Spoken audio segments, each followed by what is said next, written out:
President Cyril Ramaphosa, in his State of the Nation address, invoked the character of Tintswalo, meant to represent the life of a South African born into freedom in the country. It's drawn diverse reactions from people supporting the idea that the gains under democracy vastly improved the life and opportunity of Tintswalo, and others who say her experiences are not representative of broader South African society. Well, let's dissect the idea with Lethiwe Sinodumo Nkosi, who is with Youth Capital. Good evening, Lethiwe, and welcome to the program. Thank you so much for your time. So the president outlined many opportunities Tintswalo would have enjoyed through feeding schemes, housing schemes, free education, being able to study at a TVET college. What did you think of his depiction of her life since the dawn of democracy? I would like to start by quoting a young person in our WhatsApp group chat. During the State of the Nation address, we had a WhatsApp group chat and we had young people comment on what the president said. And one young person said that Tintswalo's story is not the norm. It does not convey the realities of many young people in South Africa. In fact, we have 9 in 10, so 9 in 10, 9.1 million, in other words, young people who are not education, employment, or training. Right? So these are young people who are not able to even access earning opportunities, who may not even be able to go to a TVET college and complete their studies there. Furthermore, you have 8 in 10 young people who've never had a work experience. And unlike Tintswalo, they are in their 30s, not filled with hope, but rather concerned at the fact that they will soon age out of the youth bracket, thus unable to access any interventions to address youth unemployment.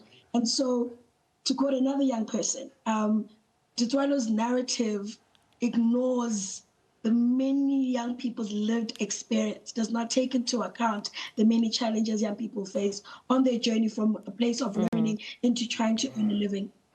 What you're talking about there, Lethiwe, refers to some of the systemic issues that these young people in this cohort would have faced. Just share that story with the rest of South Africans who may not see it and whose experience it may not be. So, I mean, just to highlight what we even outline in our action plan as Youth Capital, we know that when a young person is still in the education phase of their journey, they are not able to complete their matric. And that is a requirement by many employers for even first-time job seekers, for entry-level jobs.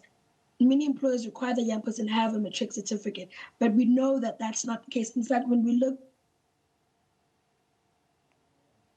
at the class of 2023, we realize that the young people who started grade 1, 12 years from 2023, are not the same young people who matriculated last year. And so we know that many young people are not able to complete their education, get the qualification they need, not to mention the challenges they face if they do manage to go to a tertiary institution. And then you move from that phase and you go to the phase now when a young person may have a matric certificate, may have a degree or a diploma, but unfortunately, they're burdened by the cost of looking for work. In fact, we've recently put out a report around the cost of looking for work, and we know that it costs in what most young people can afford, considering the fact that in many households, young people come from homes where there isn't a working adult. And so a young person now has to think about the cost of data, the cost of transport, not to mention that alongside the cost of food, right, cost of grocery. And then you move on to and a young person is knocking on doors looking for work and they're told they need to have work experience that they could not have possibly been able to gain because they first need to get the job in order to get the work experience. So it's this vicious cycle that young people experience. And also they face the experience of, jumping from one opportunity to the next because there isn't a clear pathway for a young person who's been part of an opportunity to then move on to the next. These are just some of the systematic challenges that young people experience on their journey. What you're sharing then are the alternative characters of Tintswalos all across South African society. What I'm going to say next, Lethiwe, I don't say lightly because I think it's very easy to say, and yet there's such gravity in the words. What you're describing suggests that the president is out of touch, at least on this issue. Would you say that? And if you agree, what does that mean? Absolutely, and I don't say this, as Youth Capital on behalf of the campaign, but also I say this knowing what we've heard from young people, who've told us that our government overall is not in tune with what young people experience. They don't listen or understand the experiences of young people. And what then that means is that we will find ourselves creating solutions to young people's challenges that actually don't serve young people. And we consider the fact that our country is, predominantly a youthful country. Majority of our population consists of young people. That means that we are doing a disservice to our population, doing a disservice to who we call our future leaders. And that therefore means it has generational impact when we are not able to understand what young people experience. We're not able to create solutions that serve young people. So I guess the question is, how do you create that inclusivity so that voice is there?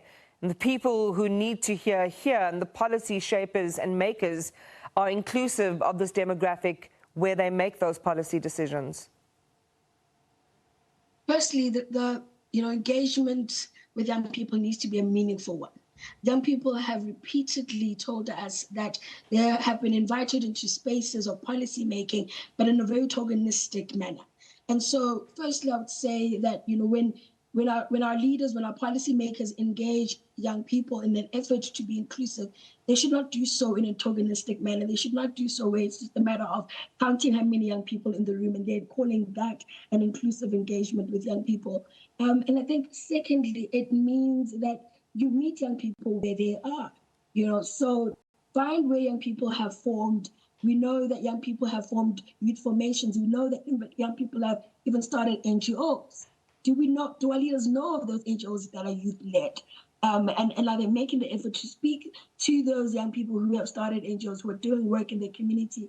And also on social media, we know that young people use WhatsApp. It's an application that is easily accessible, considering the fact that young people don't have to use much data in order to use it.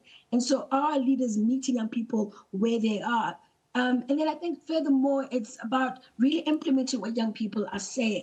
So not simply listening for the sake of ticking a box, but rather taking what young people are saying and putting it on board. And we've seen hints of that being possible.